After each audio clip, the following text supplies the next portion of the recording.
თუ შეიძლება დაგვიკონკრეტეთ რამდენი შიშიმოპირი ყავთ გაერთიანებული თქვენს მე ვიცი რომ შიშიმოპირთა კლუბიც გაქვთ რამდენი პროექტი გაქვთ განხორციელებული იღებთ ფილმებს ადამიანებს მომავლის იმედს ასწავლით აი კიდევ გთხოვთ რომ დაგვიკონკრეტოთ აი ეს თქვენს მიერ გაკეთებული პროექტები და დღევანდელი საქმიანობაც ვიცი რომ თქვენ ძალიან საინტერესო ფილმებს იღებთ და ინოვაციები გაქვთ ძალიან ბევრი აი ამ კუთხით. არასამთავრობო ორგანიზაცია მედია პოზიტივი, როდესაც დავაარსეთ, დავაფუძნეთ, მხოლოდ მე და მარიკა ვიყავით, ჩემი მეგობარი და ვცდილობდით, რომ დაგვეწყო უფლებების მიმართულებით მუშაობა, შიშიმოპირების უფლებების დაცვის მიმართულებით მუშაობა და მათი პრობლემების გაშუქება, მათი პრობლემების მოგვარება და ასე შემდეგ. თუმცა რაღაცნაირად იმდენად შევყევით და იმდენად შეგვიყოლია ამ საქმემ, რომ უფლებებს გავცდით და დავიწყეთ უკვე მათი განათლების კუთხით ზრუნვა მათი დასაქმების კუთხით ზრუნვა.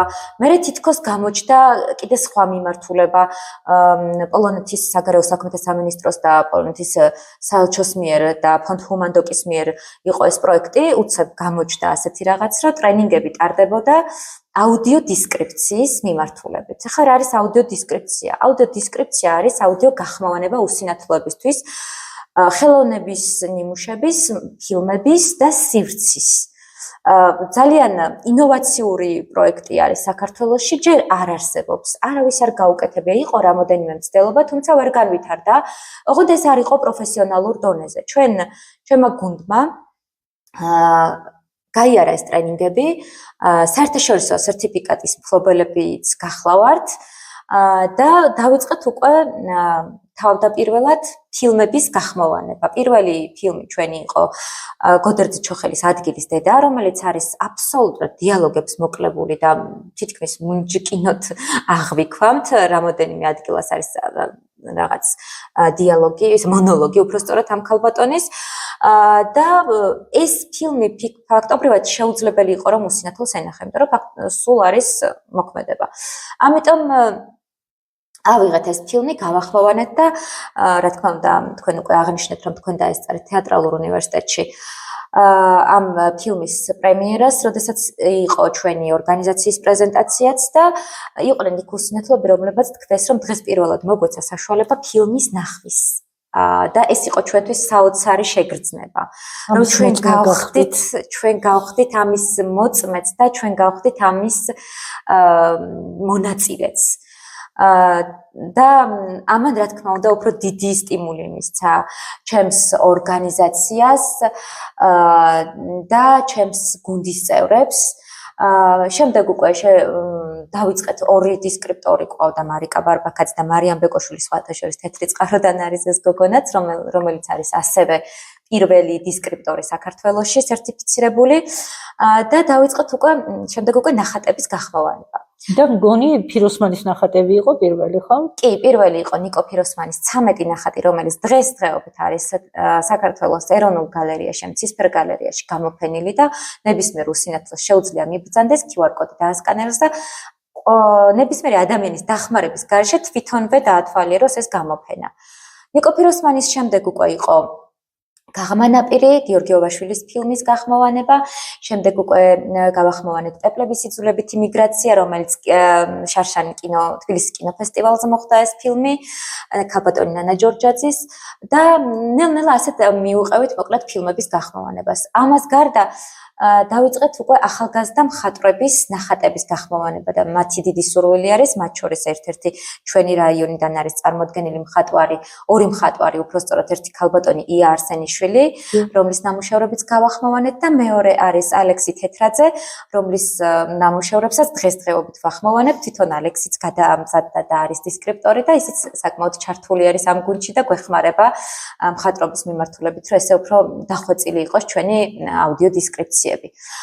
წელს უკვე ასევე პირველად და ინოვაცია რაც არის საერთოდ არასდროს რო არ მომხდარა საქართველოში უკვე დავიწყეთ სივრცის აუდიო დესკრიფციების სივრცის გახმოვანება როდესაც უსინათლო ან მცირე მხედველი ადამიანი შედის ნებისმიერ სივრცეში მას ჰქონდეს საშუალება რომ ჰქონდეს აუდიო გიდი ყურსასმენი გაიკეთოს და მოისმინოს იმ სივრცის გახმოვანება სად რა მდებარეობს სად რა არის რა მომსახურება შეუძლია მიიღოს და ასე შემდეგ ჩვენ ველოდებით რა თქმა უნდა დაინტერესებას ნებისმიერი კომპანიისგან და ადამიანისგან რომ მათი სივრცეები, მათი ფილმები, მათი ნახატები იყოს გახმოვანებული და ადაპტირებული და ხელმისაწვდომი თითოეული უსინათლოსთვის საქართველოში ოფიციალურად რეგისტრირებული 3000 უსინათლო არის, თუმცა არის 10000-მდე მცირე მხედველი და უსინათლო და ეს უკვე საკმაოდ დიდი რაოდენობა არის, იმდენად ცოტა ვართ ქართველი მოსახლეობა, რომ მათთვისაც უნდა იყოს ყველაფერი ადაპტირებული, ამიტომ ჩვენ ვზრუნავთ მუდმივად, ყოველდღიურად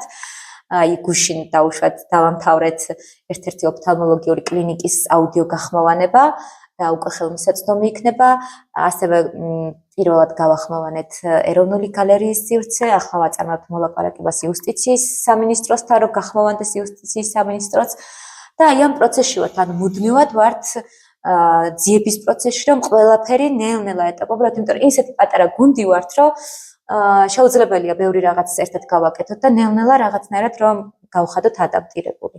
რაც შეეხება თქვენს შემდეგ კითხვას, რამდენი შეზღუდული შესაძლებლობების მქონე პირი ყავს გაერთიანებული, ორგანიზაციაში ყავს ორი უსინათლო პირი, რომელიც ერთ-ერთი არის უსინათლო პროგრამისტი, ჩემთვის პირველად იყო, მიუხედავად იმისა, რომ მეც ამ პრობლემით ვარ, საოცრად გასაკვირი, როგორ შეიძლება უსინათლო იყოს პროგრამისტი.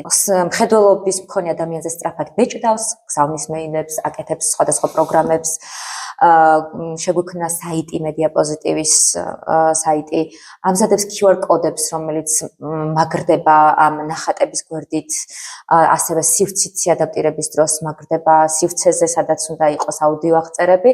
ეს ადამიანი მოკლედ საოცარ რაღაცებს აკეთებს და ჩვენ რაღაცნაირად გაგვიმართლა, რომ ერთ-ერთ შევიკრიბეთ სხვადასხვა პროფესიის ადამიანები, რომლებიც კომბინირებულად მუშაობთ და ერთმანეთს ვავსებთ.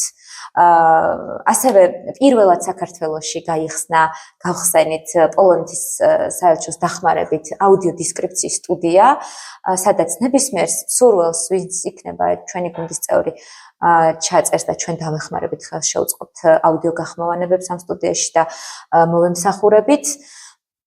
და ახლა რაც შეეხება ორგანიზაციის გარდა შშმ პირებს, უამრავი შშმ პირი არის გაერთიანებული, მათ შორის გვაქვს მედია პოზიტივს შშმ ბავშვთა მშობელთა კლუბი, სადაც ხშირად ერთმანეთს ვუზიარებთ შეხედულებებს, ერთმანეთს ვუზიარებთ გამოცდილებებს, ფსიქოლოგიურ, მორალურ მხარდაჭერას აღმოუჩენთ ხოლმე ერთმანეთს, სხვადასხვა საკითხებში ვაკვალიანებთ და ასე შემდეგ.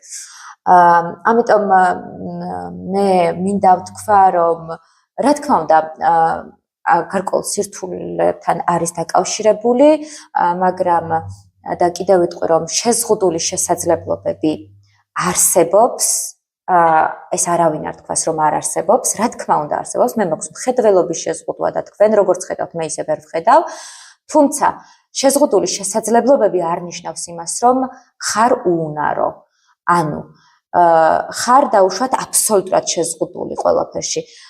მე მინდა ყველას მოუწოდო, ვინც ამ პრობლემის მატარებელი არის, რომ აუცილებლად არსებობს ამ შეზღუდვის უკან განსაკუთრებული შესაძლებლობებიც, მთავარია აღმოაჩინოთ, მთავარია გადადგათ ნაბიჯი და მიმართულება აუცილებლად ცნობილი იქნება.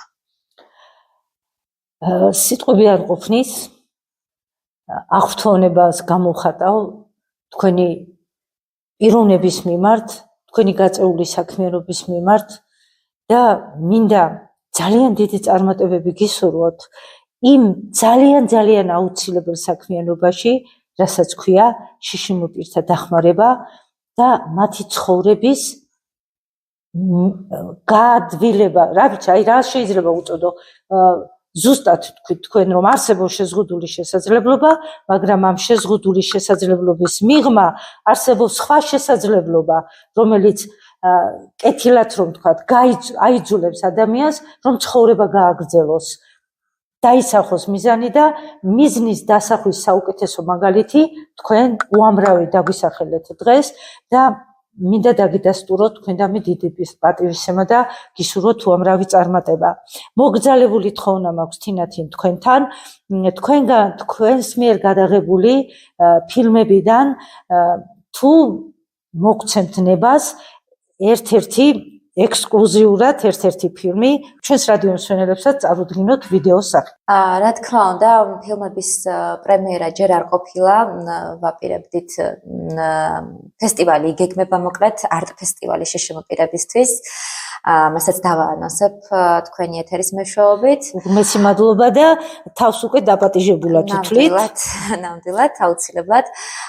ფესტივალის ფარგლებში უნდა მომხდარიყო ამ ფილმების პრემიერა, თუმცა თქვენი დიდი პატივისცემით მე შემიძლია რომ მოგცეთ ექსკლუზივი ერთ-ერთი ჩემი ავტობიოგრაფიული მოკლემეტრაჟიანი ფილმის სინათლემდე, რომლის პრემიერა შედგა თურქეთში, ქალაქ სტამბოლში და საქართველოს ჯერ არ ყოფილა და თქვენი ეთერის მეშვეობით შეუძლია მაყურებელმა იხილოს ეს ფილმი.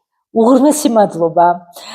დიდი პატივია ჩემთვის თქვენი თანხმობა ამ ფილმის გაშვებაზე და გადმოცემაზე და ბოლოს კარს მომდგარი ახალი წელი 2025 წელი გვიახლოვდება. რას უსურვებდით შეშმოპირებს პირველ რიგში და სრულიად საქართველოს?